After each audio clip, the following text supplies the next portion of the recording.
There is a certain type of person who seems almost unusual. They walk into a room and within seconds they can sense that something feels wrong. Nobody is arguing. No one is being dramatic. Yet their mind has already scanned the entire atmosphere. A quick glance that was avoided, a smile that feels forced, a sentence that sounds polite but carries hidden tension underneath.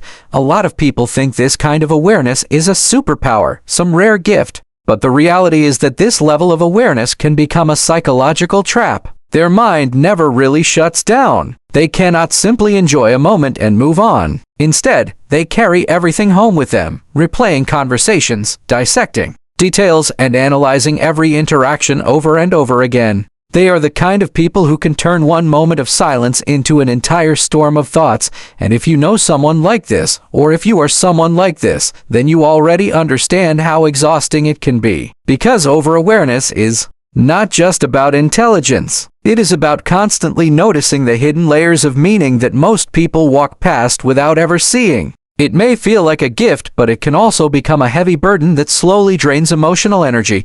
Today we are going to explore the psychology of people who are overly aware and how they can stop being consumed by their own minds. First, we need to understand where this sharp awareness comes from. Why do some people become so overly aware? Psychology generally places this into two categories. For the first group, this sensitivity is natural. Researchers call these individuals highly sensitive persons, or ASPS. They possess a trait known as sensory processing sensitivity. Their nervous system works like an extremely fine filter that absorbs emotions, details, and experiences more intensely than average. To them, the world feels vivid and emotionally high definition. But for the second group, this awareness is not something they were born with. It was developed through survival. Neuroscience refers to this state as hypervigilance. It usually forms in emotionally unstable environments, especially during childhood. Imagine a child growing up in a home where the emotional atmosphere changes constantly. That child cannot simply relax and be carefree. They learn to become emotionally alert at all times. They memorize the sound of footsteps, the way a door closes, the tone of a parent's voice.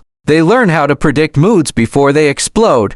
Maybe they knew the sound of their father's car entering the driveway and could instantly tell whether he was sober or drunk. Maybe they could measure their mother's anger just from the way kitchen cabinets were shut. They learned when to stay invisible and when to appear cheerful to avoid conflict. From a biological perspective, their amygdala, the brain's alarm system, stayed activated for too long. Their nervous system absorbed one powerful message: the world is unpredictable, so I must stay alert to survive. Nobody consciously taught them this. Their brain slowly built patterns designed to detect danger before it arrived. Over time, survival vigilance transforms into permanent awareness. Eventually, it becomes part of their identity.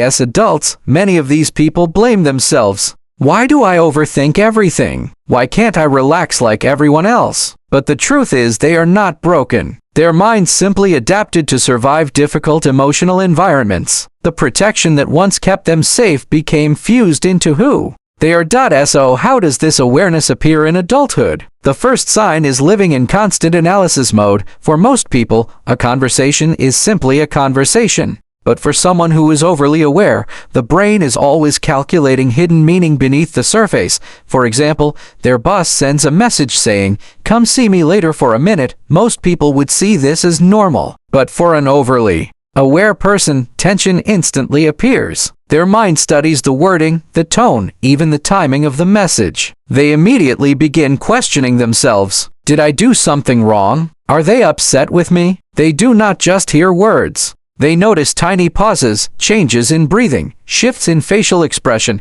and subtle emotional energy that others completely miss.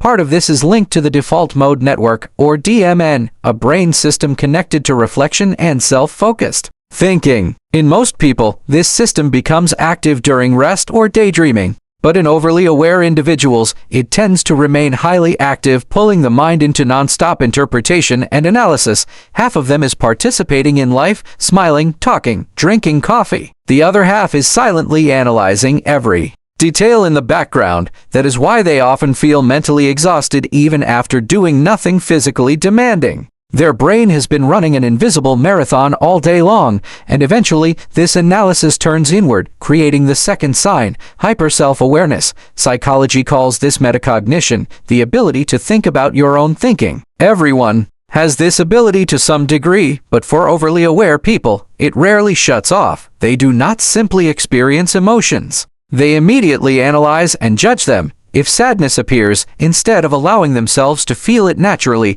they begin interrogating themselves. Why am I sad? I should be grateful. Other people have it worse. Why do I feel empty? Even happiness gets dissected. They laugh at a party, then instantly wonder if their laugh sounded fake or too loud. It is like trying to dance while constantly watching yourself in a mirror. You may still move correctly, but you lose the ability to feel free. Their awareness grows deeper, but their ability to stay naturally present slowly fades away. After enough time, this awareness begins affecting relationships. This becomes sign 3. Losing innocence in human connection. Overly aware people start seeing the hidden motives behind behavior. Psychology connects this to theory of mind, the ability to infer the intentions of others.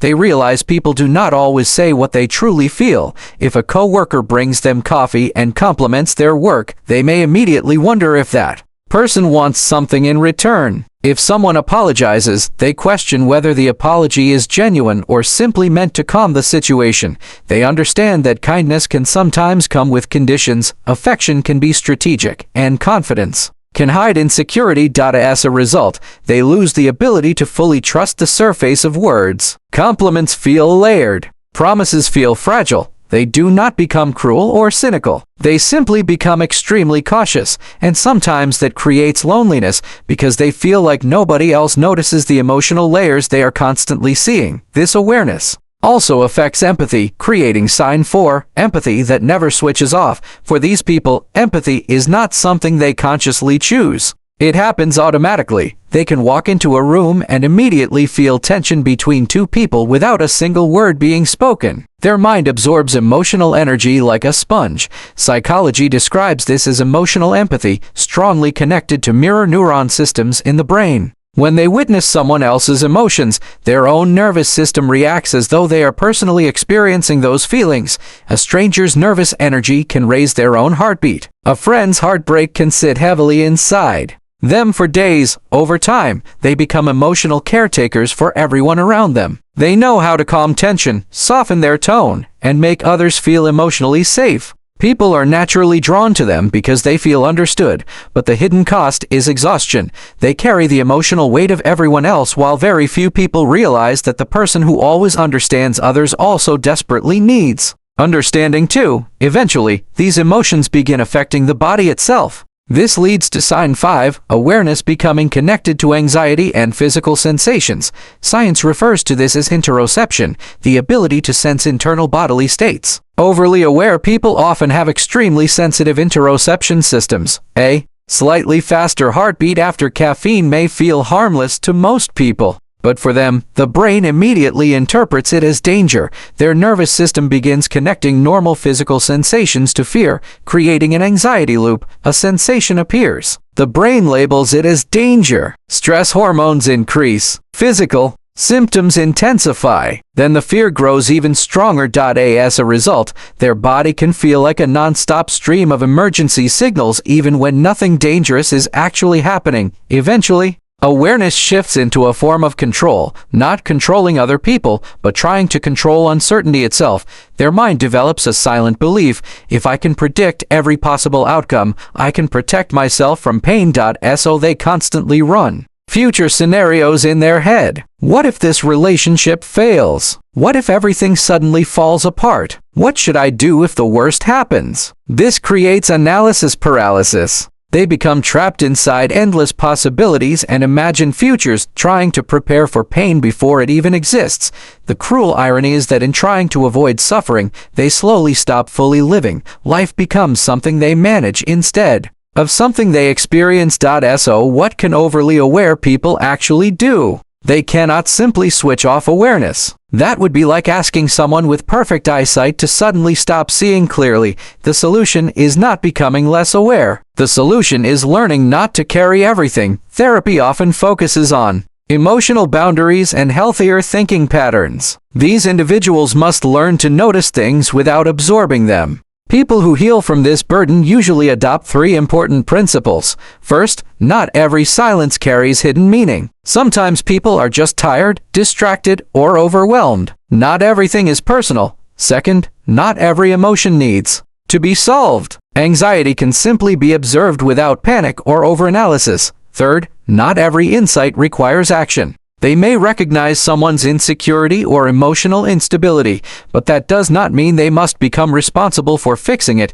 Eventually, they begin understanding that awareness only becomes healthy when it is balanced with boundaries, and something beautiful happens when they learn this. Their awareness does not disappear. It becomes softer and wiser. They still understand people deeply, but they stop clinging to every flaw and contradiction. They still sense emotional energy strongly, but they are no longer consumed by it. The shift happens internally. They stop using awareness to predict danger and begin using it to stay present. Instead of analyzing whether someone's smile is fake, they learn to enjoy simple moments again. Sunlight, conversation, coffee, laughter. Life becomes lighter, not because the world changes, but because they stop trying to carry the emotional weight of everything at once.